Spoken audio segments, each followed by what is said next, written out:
여러분 안녕하세요. 김진중권의 퍼스펙티브, 김어준 없는 아침이 두려운 사람들에 관해서 말씀드리겠습니다. 김어준의 뉴스공장, 유익, 신뢰, 중립, 시의 흥미성 모두 최하위.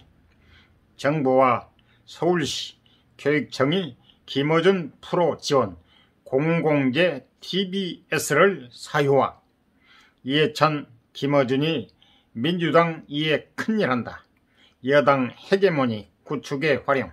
핵심 지지 40대 무너지면 내임덕. 정권 재창출 어려워. 공포 느끼는 것. 김어준 없는 아침이 두려운 사람들, 진중권의 퍼스펙티브에 관해서 말씀드리겠습니다. 김어준, 그가 없는 아침이 두려우십니까? 이 공포를 이기는 힘은 우리의 투표입니다. 오직 박영선입니다. 민주당 송영길 의원이 SNS에 올린 글이다. 왜 그들은 김어준 가로열고 뉴스공장 진행자 가로닫고 없는 아침을 공포라 부르는 걸까? 어쩌다가 서울시장이 고작 김어준의 밥그릇이나 지켜주는 자리로 전락했을까? 민주당의 프로파간다 머신. 지난 2011년 김어준은 서울시장 보궐선거에 출마한 안철수, 박원순 후보에게 시장 되면 저에게 교통방송을 달라고 농을 했단다. 이 농담은 5년 뒤인 2016년 정말 현실이 된다. 그렇게 시작된 김어준의 뉴스공장은 제4기 방송통신심의에서 가장 많은 제재를 받은 프로그램이 되었다.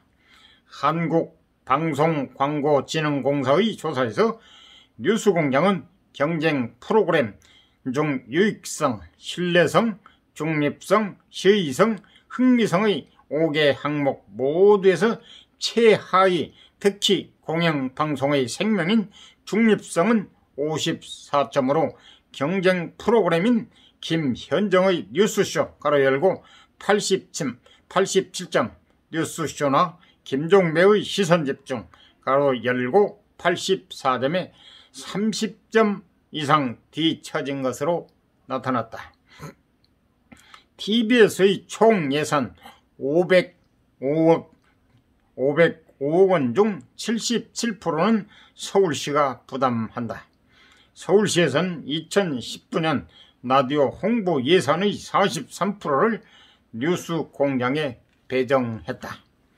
국민권익위원회는 작년 라디오 광고의 47%를 TBS에 주었다. 경기도교육청은 최근 3년간 라디오 홍보비의 54%, 서울시 교육청은 42%를 뉴스공장에 집행했다. 4기 방심이 출범 이후 뉴스공장이 받은 6차례의 제재는 사유가 모두 객관성 위반, 그동안 노골적으로 당파성, 편파성을 추구해 왔다는 얘기다. 이렇게 정부와 지자체와 교육청이 손을 맞잡고 민주당의 프로파간다 가로열고 선전, 선동 가로닫고 머신을 지원해 왔다. 전파든 세금이든 공공재를 이렇게 사유화해도 되는가? 선동으로 마비된 정당 기능. 이해찬 민주당 전 대표는 그의 당파성을 공공연히 찬양한다. 김어준이 민주당을 위해 큰일을 한다. 과거에 언론인의 표상은 손석희 JTBC 사장이었으나 지금 그들의 영웅은 김어준. 그 동료의 지적 도덕적 수준이 바닥으로 떨어진 것이다. 지금 민주당의 이기는 이 커뮤니케이션의 왜곡에서 비롯된 것이다. 요즘 나는 눈이 나빠서 책을 못 봐. 대신 유튜브를 봐. 김어준이 하는 유튜브는 다 봤어. 가로 열고 이해찬 전 대표 가로 닫고. 집권 여당의 대표와 책은 안 읽고 음모론 유튜브나 보고 앉아있다. 대표가 이 지경이니 의원들은 말해 못하겠는가. 다들 뉴스공장에 출연해 김어준의 세례를 받으려고 안달이 났단다. 정상적인 정당이라면 대중의 흥분을 차가운 이성으로 거르고 그들의 거친 언사를 정제된 언어로 정식화해야 한다. 하지만 민주당의 586 실세는 김어준의 선동방송을 통해 대중을 늘 정치적 흥분 상태로 몰아넣고는 그들의 분노를 당의 안팎에서 헤게모니를 구축하는 데 활용해 왔다. 민주당의 이기는 구조적인 것이다. 이해찬 전 대표 이래 민주당은 권리당원 제도로 김어준에게 세뇌당한 극성 분자들 중심으로 정비되었다. 이들이 당내의 이견자를 배척하고 당 밖의 비판자를 핍박하니 피드백 시스템이 마비될 수밖에. 그 결과 진보와 중도의 합리적 계층이 떠나버린 것이다. 정보를 움직이는 음모론. 김어준은 음모론의 대명사로 통한다. 천안함 좌초설, 개표 조작설, 세월호 고의 침몰성 등 그동안 그는 크고 작은 수많은 음모론으로 대중을 현혹해왔고 정부와 청와대에서는 그것을 통째 적절히 활용해왔다. 그 결과 당, 정, 청과 지지자 모두 음모론적 사유에 사로잡혀버린 것이다. 얼빠진 음모론 교주의 특이한 사고방식이 아예 국정마저 집어삼켰다. 검찰개혁의 이론적 가로열고 물음표 가로닫고 배경을 제공한 것은 검찰 쿠데타 음모론, 채널A 사건과 한명숙 사건에서 수사 직권 발동의 근거가 된 것 역시 음모론이었다. 이는 검찰총장이 임기를 못 마치고 사퇴하는 불행한 사태로 이어졌다. 김어준은 특유의 음모론 모드로 박원순 전 서울시장 성추행 피해자를 공격했다. 기자회견의 배후에 정치적 배경이 있다는 투다.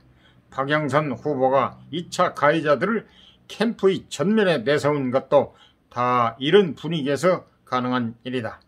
음모론은 이렇게 시민의 노고스 가로 열고 이성을 가로 닫고를 마비시키고 사회의 에토스 가로 열고 윤리 가로 에토스를 파괴한다. 보다 못한 윤석열 전 검찰총장이 입을 뗐다. 그는 권력형 성범죄 때문에 선거를 다시 치르게 됐는데도 선거 과정에서 2차 가해까지 계속되고 있다며 무너진 노고스 가로 열고 상식 가로 닫고와 에토스 가로 열고 정의 가로 닫고의 회복을 촉구하고 나섰다. 시민들의 투표가 상식과 정의를 되찾는 반격의 출발점이 될 것이다. 무학의 통찰. 김어준에 대한 신뢰는 그에게 어떤 신비한 인식 능력이 있다는 생각에서 나온다. 그 자신은 그걸 무학의 통찰이라 부른다. 무학에서 통찰이 나올 리는 없고 그 통찰이라는 게 실은 점쟁이의 영험함 같은 것이다. 음모론을 남발하다가 그중 몇 개만 맞추면 대중은 오직 그것만 기억하는 법. 계속 틀리던 예언이 어쩌다 적중하면 그 신비한 인식 능력에 대한 대중의 신심은 깊어진다. 그는 자신에 대한 대중의 믿음이 논리적이 아니라 종교적 성격 것임을 안다. 그래서 제 말이 거짓으로 드러나도 사과를 하지 않는 것이다. 사과는 교주의 무오류에 대한 신앙을 깨기 때문이다. 지성과 지식인을 불신하는 반지성주의는 선동가들의 공통된 특성이다. 그들은 이성에 대한 열정의 우위, 논리에 대한 직관의 우위, 사유에 대한 행동의 우위를 믿는다. 지식인은 현실의 논평이나 하며 대중에게 잘난 척이나 하지만 자신들은 대중과 더불어 현실을 창조하는 존재라는 것이다. 반지성주의는 대중을 지성제로부터 차단한다. 대중은 우중이 된다. 이를 제지해야 할 지식인들마저 거기에 굴복해버렸다. 이날의 대표적 어용 지식인은 김어준을 천재라 축켜 세웠다. 그러니 합리적 담론 대신에 선동이 공론장을 점령할 수밖에. 하지만 그게 오래 가겠는가? 선전으로 형성된 강철대오. 지금 50대는 여론의 섬이 되었다. 이들은 대학 시절에 접한 운동권식 사고와 어법에 친송하다. 반면 운동권 문화를 모르는 20 내지 30대는 다른 정치 성향을 보인다. 박영선 후보는 그런 그들의 부족한 역사의식을 탓한다. 20대는 과거의 역사에 대해 40대와 50대보다 경험치가 낮지 않나? 상징적으로 말하면 지금 민주당을 지탱하는 것은 전대협, 한총련 세대의 연합이다. 그중 40대는 거의 10년 동안 김어준에게 내를 폭격당해 왔다. 이 마지막 보루가 무너지면 정권은 내임덕에 빠지고 정권 재창출도 어려워진다. 그래서 김어준 없는 아침이 그들에게는 공포로 느껴지는 것이다. 세뇌는 무서운 것이다. 나치 시절 독일인들은 각 가정에 설치된 라디오를 통해 하루 종일 선전방송을 들으며 살았다. 그 효과가 얼마나 지배했던지 훗날 연합군 전력기획국에서 독일의 저항 의지를 꺾은 것은 그들의 군사력이 아니라 그들의 선전기구를 무력화했을 때라고 평가할 정도였다. 급했나 보다. 상황이 돌아왔다. 이해찬 전 대표가 제일 먼저 찾은 것은 김어준. 그의 방송에서 이렇게 말했다. 선거가 어려울 줄 알았는데 거의 이긴 것 같다. 패망의 순간까지 세뇌된 독일인들은 전세를 역전시킬 기적의 모기를 믿었다. 민주당의 분더 파패는 샤이 진보다. 김어준을 어찌할 것인가? 순수 공익의 관점에서 그의 방송은 퇴출당해야 마땅하다. 자정은 불가능하고 방통심의의 구성상 애곡, 편파 보도의 견제도 기대하기 어렵기 때문이다. 하지만 민주주의 사회에서 옳다고 해서 모든 일을 할 수 있는 것은 아니다. 강제 퇴출은 보기에도 좋지 않고 나쁜 선례가 될 수 있다. 순수 정략의 관점에선 그를 내버려 두는 게 좋다. 당, 정, 청과 지지층을 초토화시켜 민주당을 2기로 몰아넣는 데에 결정적 역할을 한 게 그다. 대선을 앞두고 그가 말아먹을 게 아직 많이 남아있다. 그는 민주당의 엑스맨, 아니 엑스 슈퍼맨이다. 더 좋은 것은 민주당에선 이를 모른다는 것이다. 민주당에서 사과를 한다. 정책도 정책이지만 더 심각한 것은 우리 정부, 여당의 잘못된 자세였다. 네거티브를 해도 지지율이 안 오르나 보다. 민주당은 반성과 자성이 구조적으로 불가능하다. 그러니 민주당의 말을 믿지 말고 조국 전 법무장관의 말을 들으라. 파리가 앞발을 싹싹 비빌 때 이놈이 사과한다고 착각하지 말아라. 파리가 앞발 비빌 때는 뭔가 빨아먹을 준비를 할 때고 이놈을 때려잡아야 할 때다. 이상은 진중권 전 동양대 교수의 퍼스펙티브였습니다.